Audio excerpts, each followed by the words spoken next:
गुरु के वाक्य मंत्र की तरह होते हैं। जिन्होंने इन वाक्यों को अपने मन के भीतर धारण किया, उनका अनुसरण किया, उन्होंने ही इस संसार के बीत संत कहते हैं एह लोक सुखिए परलोक सुहेले।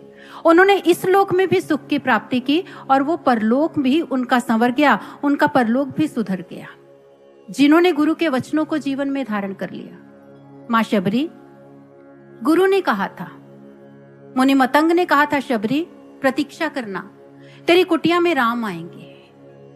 मां शबरी ने अपना संपूर्ण जीवन प्रतीक्षा में ही बना दिया, प्रतीक्षा में लग गई।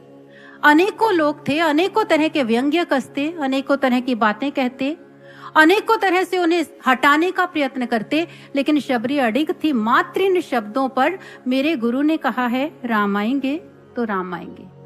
प्रतीक्षा कोई एक दिन की नहीं थी, कुछ घंटों की नहीं थी, कुछ दिवसों की प्रतीक्षा नहीं थी, अनेकों वर्षों की प्रतीक्षा थी, निश्चित प्रतीक्षा नहीं थी। ऐसा नहीं था कि शबरी को बता दिया गया इस तिथि में, इस समय में ये वक्त रहेगा, ये समय रहेगा और श्री राम तुम्हारी कुटिया में आ जाएंगे। ऐसा तो नहीं था, अनिश्चित प्रतीक्षा थी, अनिश्चित काल तक। लेकिन शबरी ने मात्र अपने गुरुदेव के वचनों को हृदय में धारण रखा, अपने गुरुदेव के वचनों को धारण किया हृदय के भीतर और उन्हीं वचनों का पालन करते हुए श्री राम की प्रतीक्षा में रत रही। और परिणाम समय बीता और श्री राम शबरी की कुटिया तक आए, उसके आतिथ्य को ग्रहण किया। गुरु के वचन, हमारे ग्रंथ कहते हैं, गुरु के वचन प्रतीति न जेहि, सपने हूं सुगम न सुख सिद्धि तेहि।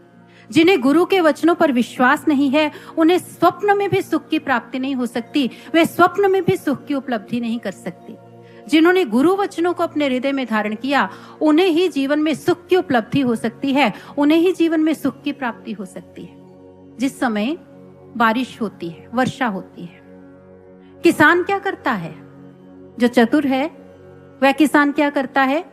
वह अपने घर के भीतर सोता नहीं है आराम से, वो अंधेरे में भी उठ जाता है और उस वर्षा के संपूर्ण जल को अपनी खेतों की ओर मोड़ लेना चाहता है।